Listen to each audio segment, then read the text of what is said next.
ناظرین، میاں طاہر حاضر خدمت۔ آج میں بہت عرصے سے ایک بات کہتا آ رہا ہوں، لیکن آج اگلے 10 دن کا کہہ رہا ہوں۔ اگلے 10 دن سے مراد یہ ہے کہ ذی الحج کی یہ جو عید الاضحیٰ ہے، اس کا جو اختتام ہوگا، تب تک حالات بہت کروشل ہیں، بہت اہم ہیں، اور ان دنوں میں اگر کوئی بہت بڑا واقعہ نہیں ہوتا تو پھر پاکستان کے لیے خوشخبریاں ہی خوشخبریاں ہیں۔ اور یہ 10 دن کیوں کروشل ہیں؟ یہ پاکستان کے لیے بھی کروشل ہیں اور یہ اس خطے کے لیے بھی کروشل ہیں۔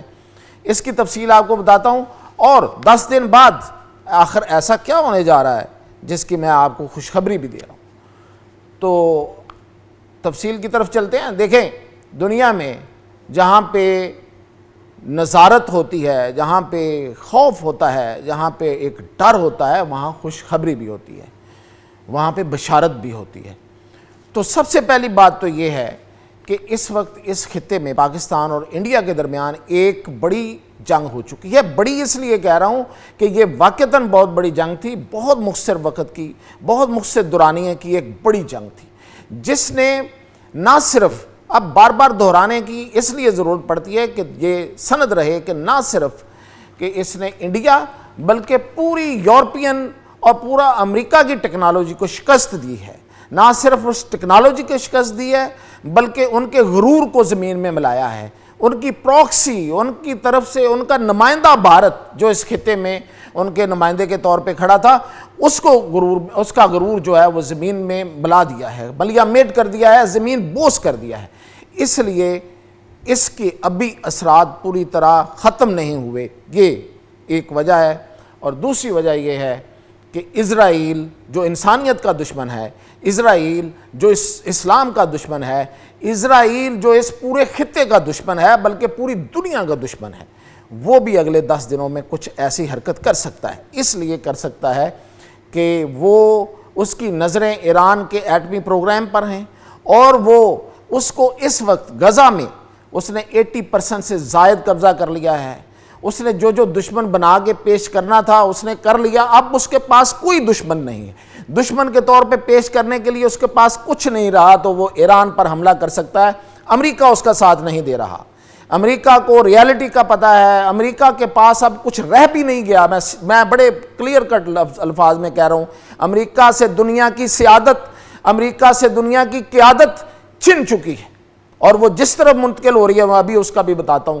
اب امریکہ چونکہ اس کے پیچھے نہیں ہے، امریکہ اس کا ساتھ نہیں دینا چاہتا، نہیں دے سکتا، تو جو اسرائیل ہے وہ اپنے آپ کو وہ جو نیتن یاہو ہے وہ اپنی انٹرنل پالیٹکس سے بھی مجبور ہے، اور اس کے جو اوپر جو پریشرز ہیں اس پہ بھی، اور جو اس کے اسرائیل کے جو زائنسٹ کے جو ڈیزائنز ہیں، جو ان کے عزائم ہیں، جو ان کے مقاصد ہیں، ناپاک مقاصد ہیں، ان کی طرف بھی انہوں نے آگے چلنا ہے۔ تو اس لیے وہ ایران پر حملہ کر سکتا ہے، اور اگر وہ ایران پر حملہ کرتا ہے تو یہی اگلے 10 دن جو ہیں یہ بڑے اہم ہیں۔ اور اس دوران پھر مودی جیسا پاگل جو اس کا ساتھی ہے، جو اس کا دوست ہے، جو اس کے کندھے سے کندھا ملا کے کھڑا تھا اسرائیل، اس سے فائدہ اٹھا کے پاکستان کے خلاف کوئی مس ایڈونچر کر سکتا ہے۔ پاکستان تیار ہے، ہر دم تیار ہے، اس کو پہلے سے زیادہ سخت جواب ملے گا، اور اتنا سخت جواب ملے گا کہ شاید بھارت جو ہے وہ سنبھلنے بھی نہ پائے۔ یہ میں کوئی نعرے بازی نہیں کہہ رہا، یہ سب دنیا نے دیکھ لیا، آئندہ بھی دیکھ لے گی۔ اب نیتن یاہو ہے، وہ کیا کر رہا ہے؟ اس نے جو کل ٹنل جو مسجد اقصیٰ کے نیچے ایک سرنگ انہوں نے بنائی ہے، اور ان کے ارادے کیا ہیں؟ ان کے ارادے ہیں کہ وہ وہاں سے تابوت سکینہ چرانا چاہتا ہے۔ تابوت سکینہ حضرت موسیٰ علیہ السلام نے اس تابوت کو بنایا تھا، اور اس میں تمام اس سے پہلے انبیاء جو ہیں ان کی اس میں علامات ہیں، مقدس اس میں نشانیاں ہیں۔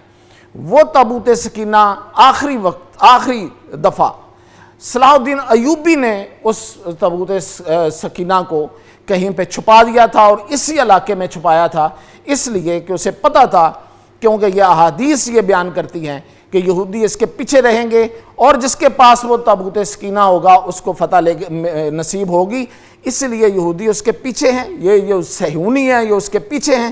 یہ ٹنل نکالنے کا مقصد بھی یہ ہے کہ وہ تابوت سکینہ کو ڈھونڈ رہے ہیں، اور ان کے جو عزائم ہے اس کے مطابق اگر ان کو تابوت سکینہ مل جاتا ہے تو اس کے بعد نعوذ باللہ وہ مسجد اقصیٰ کو شہید کریں گے اور وہاں پہ ہیکل سلیمانی جو ہے وہ تعمیر کریں گے. یہ ہیں ان کے عزائم.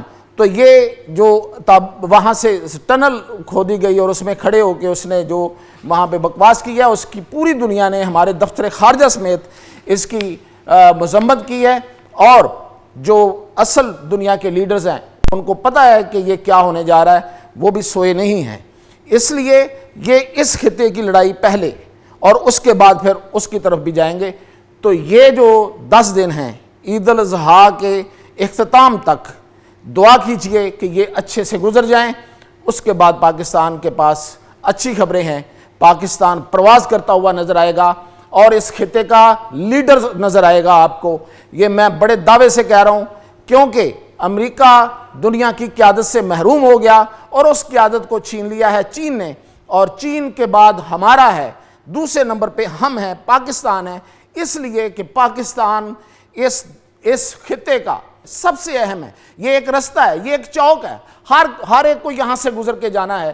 وہ چاہے روس ہو یا روس کے بعد جتنی اگلی مسلم ریاستیں ہوں، یا پھر افغانستان ہو یا پھر چائنا ہو، ایون اس کو یہاں سے گزرنا ہے. تو پاکستان کا دوسرا نمبر ہے.